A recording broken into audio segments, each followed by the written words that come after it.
Never stop reading the Bible. Welcome to the deep dive. Today we're really getting into some heavy-hitting chapters, Job chapters 39 through 42. Right. These are crucial. They show a real shift, moving from God detailing the natural world right through to Job's, humbling and then his restoration. Exactly. And our mission for this deep dive is pretty clear. We want to unpack the key things these passages tell us, about God's power, our own limitations as humans, and what real repentance looks like. Let's start with chapter 39. Okay, chapter 39. It's fascinating.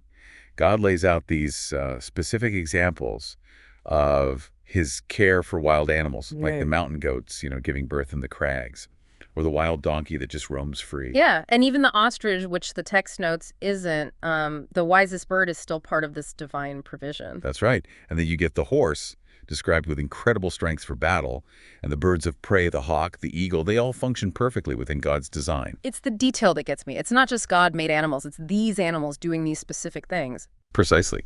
And that detail highlights God's, let's say, meticulous control and care over parts of creation that are completely outside human influence. We can't manage these things. We don't even fully get them. It really drives home the limits of our own understanding, doesn't it? It's a call for humility, accepting God's sovereignty over things we just can't grasp. Okay, so then chapter 40 shifts gears. It does. Job had wanted his day in court with God, essentially.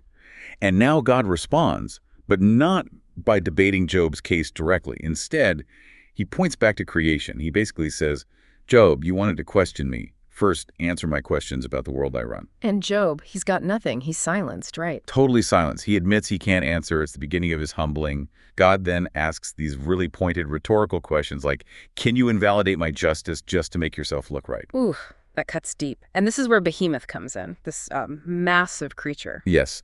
Behemoth, often thought to be maybe a hippopotamus or something similar, is described in terms of its immense power. It's an object lesson for Job. An object lesson in what way? Well, it shows the huge gap between Job's power and God's creation. Look at this incredible creature, God seems to be saying. You can't control it. You don't fully understand it. So how can you possibly presume to judge me, its creator? It highlights Job's relative weakness and ignorance. Got it. So that leads naturally into chapter 41 and Leviathan. Leviathan is portrayed as absolutely untamable, powerful, fearsome. The description really emphasizes that humans are basically powerless against it. Its strength, its fearlessness, and the text mentions its pride. How does that play in? Right. Leviathan is described as looking down on all that is high. It's the king over all the proud beasts. The implication is pretty clear. If humans can't even handle this proud creature, how utterly audacious is it to challenge the God who created it? It makes arguing with God seem illogical. It's a powerful argument through creation itself. Okay, so chapter 42 is where Job finally responds to all this. Yes, and it's a profound response. After truly hearing God, Job repents. He says, basically, I spoke of things I didn't understand, things too wonderful for me. He acknowledges God's total power and his own limited perspective. He moves from arguing to wanting to learn. That's a big shift. A huge shift. He says, I had heard of you by the hearing of the ear, but now my eye sees you. It's about a deeper, more personal understanding leading to genuine repentance. And it doesn't end just with Job, right? His friends get called out too. Correct.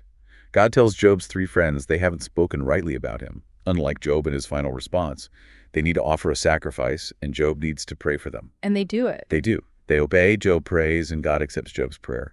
It shows reconciliation and the importance of speaking truthfully about God. And the conclusion. Sure. Job's restoration. Yes, the Lord restored Job's fortunes, giving him double what he had before.